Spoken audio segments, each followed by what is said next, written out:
So as I mentioned earlier, we are continuing our series of messages on courageous living, and there's probably no better book in the Bible, apart from the book of Acts, to do that than Daniel. So we're going to look at the third chapter in its entirety, and I invite you now to hear the words of what are really a riveting story.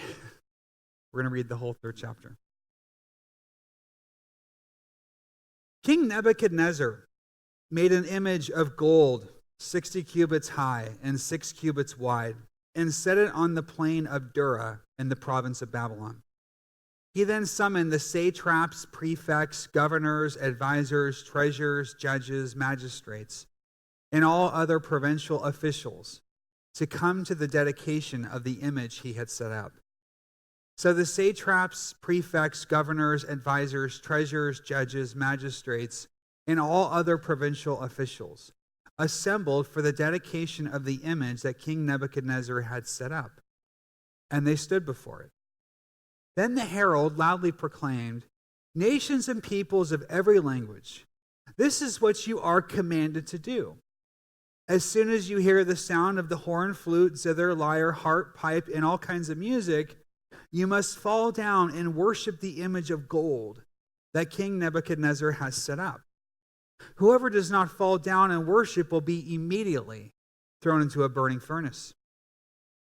Therefore, as soon as they heard the sound of the horn, flute, zither, lyre, harp, and all kinds of music, all the nations and peoples of every language fell down and worshiped the image of gold that King Nebuchadnezzar had set up. At this time, some astrologers came forward and denounced the Jews. They said to King Nebuchadnezzar, "May the king live forever. Your Majesty has issued a decree that everyone who hears the sound of the horn, flute, zither, lyre, harp, pipe, and all kinds of music must fall down and worship the image of gold, and that whoever does not fall down and worship will be thrown into a blazing furnace. But there are some Jews whom you have set over the affairs of the province of Babylon, Shadrach, Meshach, and Abednego, who pay no attention to you, your Majesty. They neither serve your gods nor worship the image of gold you have set up." Furious with rage, Nebuchadnezzar summoned Shadrach, Meshach, and Abednego.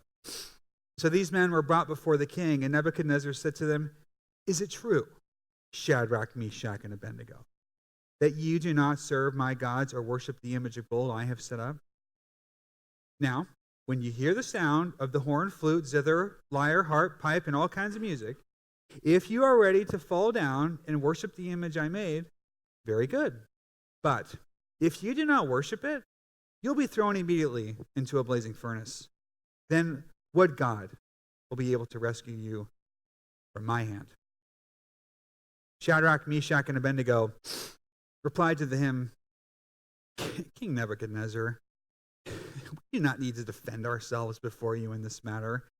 If we're thrown into the blazing furnace, the God we serve is able to deliver us from it, and he will deliver us from your Majesty's hand.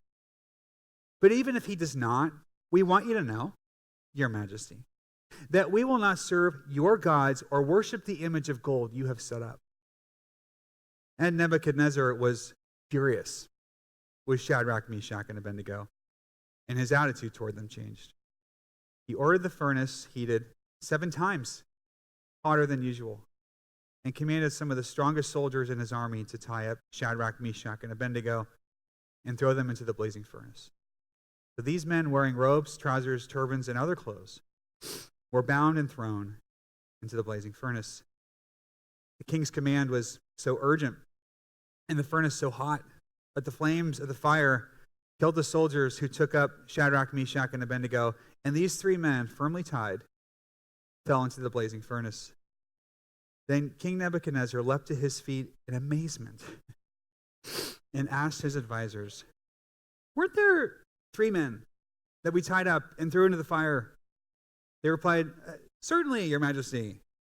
He said, "Look, I see 4 men walking around in the fire, unbound and unharmed, and the 4th looks like a son of the gods." Nebuchadnezzar then approached the opening of the blazing furnace and shouted, Shadrach, Meshach, and Abednego, servants of the Most High God, come out, come here. So Shadrach, Meshach, and Abednego came out of the fire, and the satraps, prefects, governors, and royal advisors crowded around them. They saw that the fire had not harmed their bodies, nor was a hair of their heads singed. Their robes were not scorched, and there was no smell of fire on them. Then Nebuchadnezzar said, "Praise be to the God of Shadrach, Meshach, and Abednego, who has sent his angel and rescued his servants." And the king promoted Shadrach, Meshach, and Abednego in the province of Babylon. Quite a story. Let's pause for prayer.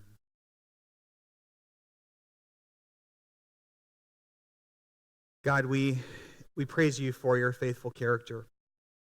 And we're thankful for stories that tether us more deeply to our faith. Thank you for this story. And God, we may have read it, heard it when we were in Sunday school, way back when. And now we want to hear it afresh. And God, that you would have a word for your people. And that will only happen if it's your voice that comes through today. That your Spirit speaks to us. That has something to say to us uniquely on our faith journey. And so, Holy Spirit, be here. Meet us here, for we have come to meet with you. In Christ's name, amen. Well, this can be a very challenging story in so many ways to digest, and one of the reasons why that is the use of the word fire and fiery furnace. And I don't know about you, but in the last year or so, it's tended to be a word that I have avoided using, or any kind of expression around it, or word expression or wordplay around the idea of fire. But here we are in this passage, and we have Shadrach, Meshach, and Abednego who willingly walk into the fire and walk into the flames. And so it's good for us to consider what is going on in this story and what ultimately motivates them, and what are some of the dynamics that are at play here. So we have the king who has created a very beautiful image, some type of a gold image, and you may think about it as, there's a big spectacle there, right? He's got not only the image, but he's got his whole cabinet, and he's got a live band, and he's got all the musicians, and an image that kind of comes to mind is like the Super Bowl halftime show. He's got J-Lo and Shakira up there. Did you guys hear the news? Okay, good. Great. That felt deaf at 9:30. It was scary. I was like, don't you guys read? And so you have this big spectacle, and the king's like, okay, we're all going to be doing this together. And we know what happens. Shadrach, Meshach, and Abednego say, listen, we are an orchestra of three, and we play to an audience of one. And we will honor the command to worship our God and to serve him only. And beneath the surface, and actually quite explicitly too, to understand what the king is trying to do. So he has elevated this idol. And some scholars have debated over the years what this idol was. And initially some have said, well, it was an idol of the king. But actually in antiquity, you didn't build an idol around yourself if you were a king, especially in that particular region. So it's really an idol who is one among many gods. And the way that the king held things together and kept things in proportion and control in his empire was that it was very pluralistic. And he would say, you can go ahead and worship your own God. And was very, very tolerant. But there's sort of a catch here. And I love what Tim Keller says about this passage. He says the following, which luckily I have near memorized, which is what's going on in this passage is that the king is saying you can worship your God as long as we're all in agreement that when called upon, you will worship the other gods as well. You will pay them homage too. So you can have your own proclamation. Is you are free to worship your God as long as you almost admit that other gods are real and valid. And the way you can prove you are not a bigot is you will come and worship the image that I have set up. So what he's saying here is they're all kind of equal. There's a high level of tolerance. you have to worship the other ones and pay them homage as well. And it's sort of interesting that this was in the 7th century BC, and maybe not a lot's changed in society. Or maybe it has, but it's come full circle. Because we often kind of hear this too. There's a word of tolerance. And sometimes this notion of, blend in. Because that's what he's saying to them. Just blend in. Keep things kind of even. Don't go too extreme when it comes to the embodiment of your faith. Just kind of blend. And we kind of have a similar message in society today as well. Just blend. We can't make exclusive claims about faith. And so it can be kind of challenged when we're given that message. And sometimes people will say things to the effect of, look, if you think about it, really, all the religions are saying the same thing. Are they? No, they're not. And if you look at them closely, it's not they're not all saying kindness. If you read them and study what they're saying, their beginning point and end points are different. Some of them are horizontal and have a destination like the kingdom of God. Others are cyclical. Eastern points of view are more cyclical in nature. And so they're not all saying the same thing. And Jesus made exclusive claims about who he was and having access to God. He said, I am the way and I am the truth and I am the life. And so we have a faith that has made exclusive claims. Jesus made exclusive claims about who he was. And yet we live in a society of tolerance that kind of just wants us to blend in. And what's also just kind of a little bit beneath the surface as well that goes on is you have this option as well of worshiping, the other gods or idols, so to speak, such as things that we can lift up like success and image, beauty, popularity, having financial security, being comfortable, even family. So we can have, in addition, all these different things that we can have a tendency to kind of want to prop up as the object of worship. And so this passage is really landing on worship and saying there's no way around it. One way or another, you're made for it. And that was one thing the ancients really understood well. It was taken for granted. We live in a spiritual world. We live in a spiritual society. And so they were kind of explicit about what it was that you were worshiping. In ours, we kind of have these other things that can really make it challenging and easy to blend in. It's not just other religions and tolerance and making staking a claim in our own faith and what we really proclaim, but also the other ways in which we can fall into the trappings of success or beauty or image or financial security and so on. But what worship is about for all of us is mainly this one thing, and that is your ultimate concern when it comes to your life. Your ultimate concern. And Paul Tillich, who was a very prolific scholar, had once said this: faith is a state of being ultimately concerned. And believe it or not, he's a very prolific theologian and philosopher. That was one of many things, one of the few things he said that actually made sense to the general public. Faith is a state of being ultimately concerned. But it's really quite simple what he's saying. What he's saying is he's talking about worship. And the way to know what you worship is, what are you ultimately concerned about? Just in general, what are you concerned about right now? What are you concerned about today as you came in? And we can answer that through looking at various different things that I believe we have that we can point up here. What is causing your soul to rumble? Is it the following? It could be your family.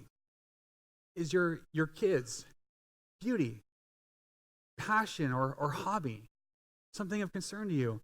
Mobility, upward or downward in your life, where you're headed. Achievement. Brunch, just because I'm hungry.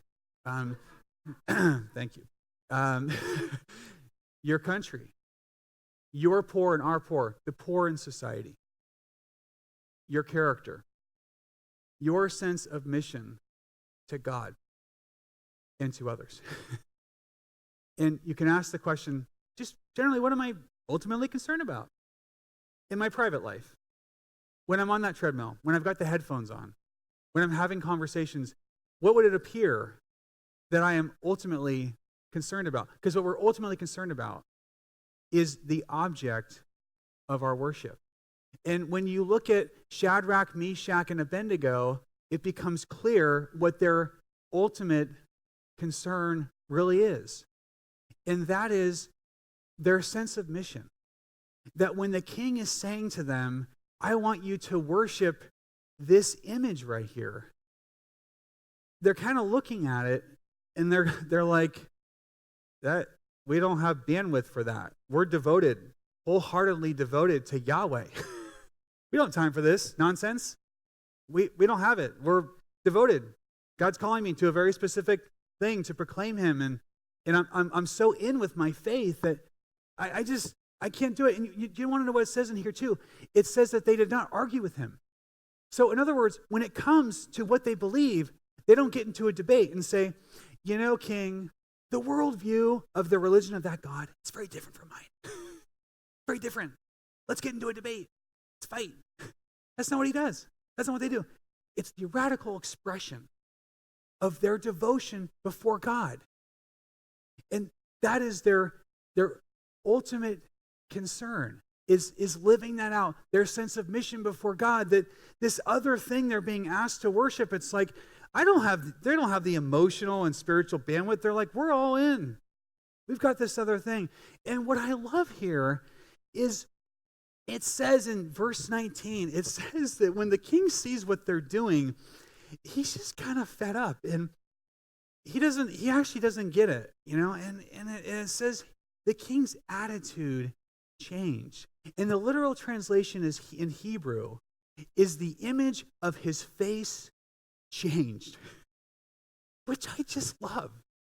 These three guys have just gotten to the king, and he's blowing a gasket that it takes on outward expression. And do you see what's happened? Their sense of mission to God, to Yahweh, is so profound and so deep that it affects the outward expression of someone around them. Their ultimate concern is now becoming the ultimate concern to the king. And he's taking notice.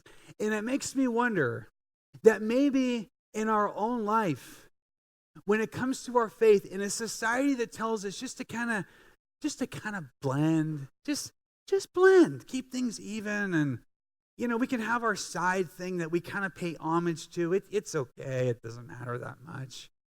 In a society that tells us that, what if our angle was to change the image of the face of the king in our daily lives?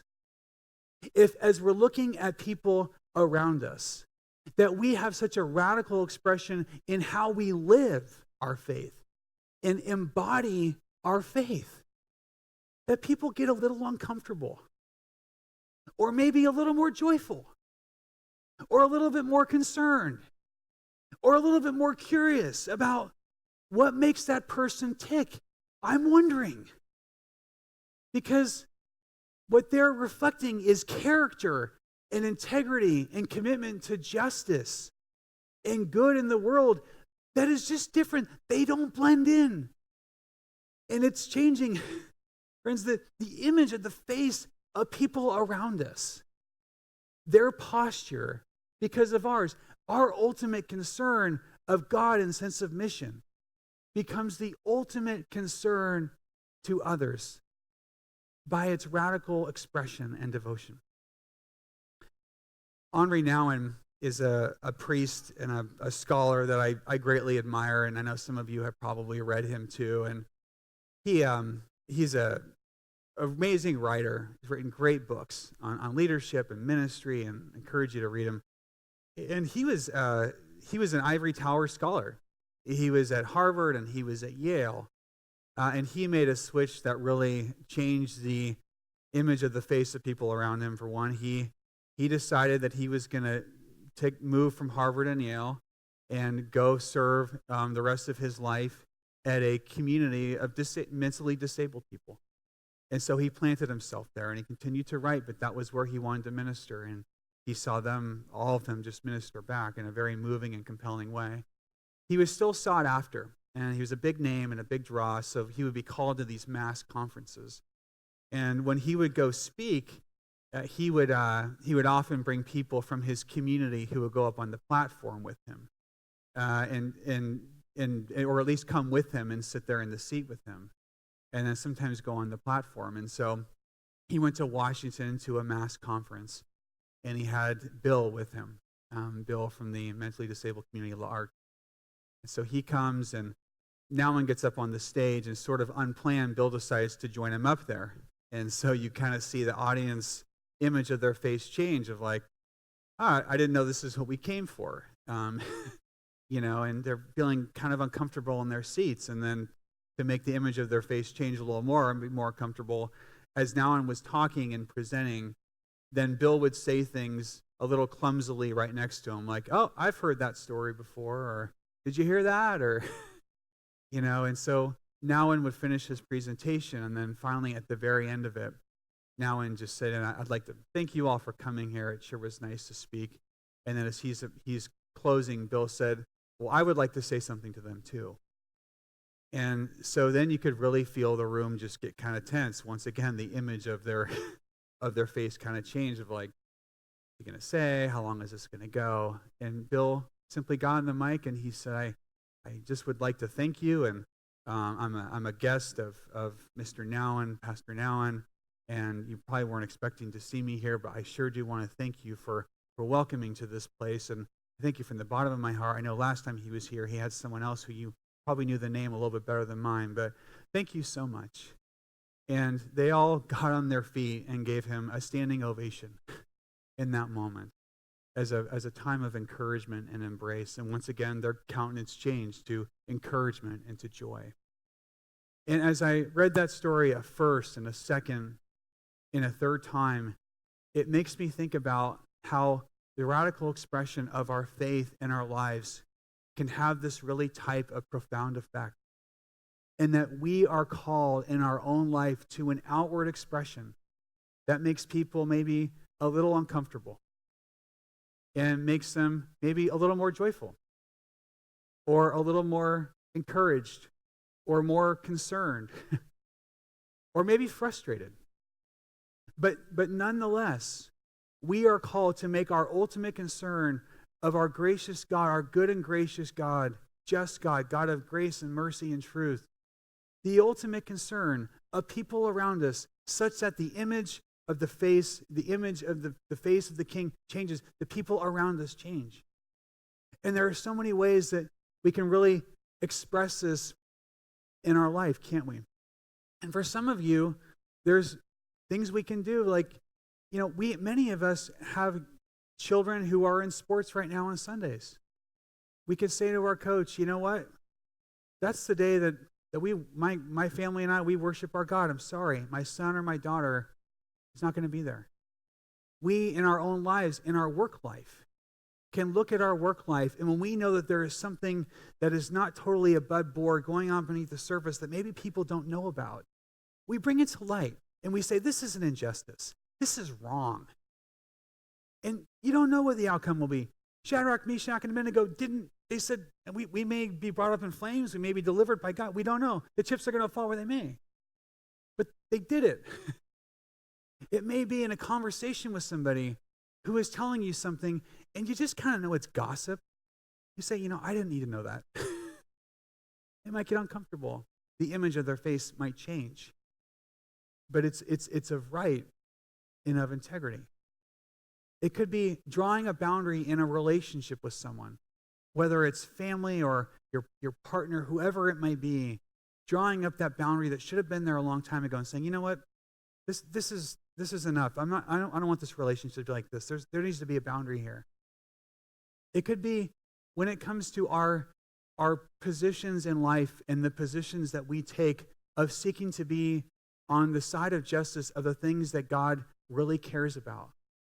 And looking at that and taking a stance on something that we see to be a real wrong and wanting to right that in society. It could be a number of things. It could be looking at holiness in our own life. Maybe there's a particular area of life that has been off limits before. Maybe it's generosity or something lifestyle related, and you go, yeah, I'm going to do this, and it may frustrate people around me. But I'm called to live my life in this way. And in this passage, what's so great is that they're all doing this together. Shadrach, Meshach, and Abednego go through this together. And I wonder if one of them looked over at the image that was really appealing of the gold and said, Shadrach says to Meshach, that thing's pretty beautiful. Maybe we should just give it a little nod. It's really nice. I mean, it looks good. Maybe give a little nod to that image of success or to beauty or material goods or whatever it might be, that different God. But they're uniform. And sometimes I think about the effect of when we together as a people, as we leave here, when we collectively make the ultimate concern of our faith, the ultimate concern of society around us. And in this story, these men, remember, they've been brought from Jerusalem and they have been deported to be in Babylon.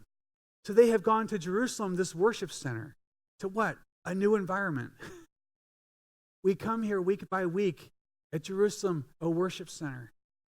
And as we go, it's so powerful and amazing. We take our ultimate concern of our faith that we proclaim here and then proclaim it in our lives uniformly, standing on the side of what we believe God is on the side of, proclaiming his grace, mercy, truth, and justice, and how it is that we live.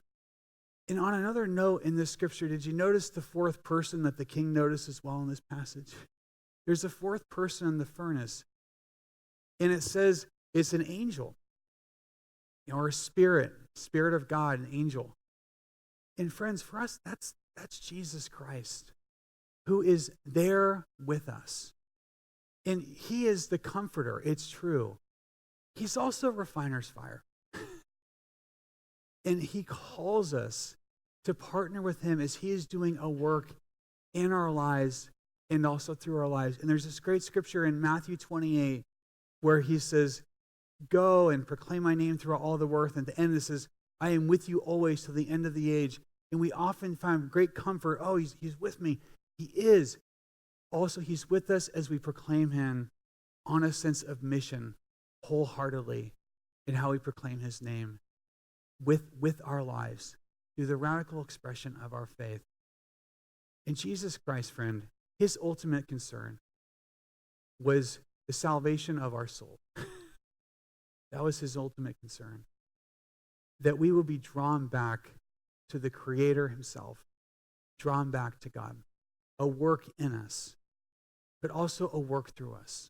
That his ultimate concern of love, justice, and mercy for others, that it, friends, would be the ultimate concern of this community, of our nation, and of our world. May our faith that Christ gave us, be of ultimate concern to us and to others today. Christ, we praise you for your faithful character. We thank you for your gospel. We thank you for grace and mercy and truth.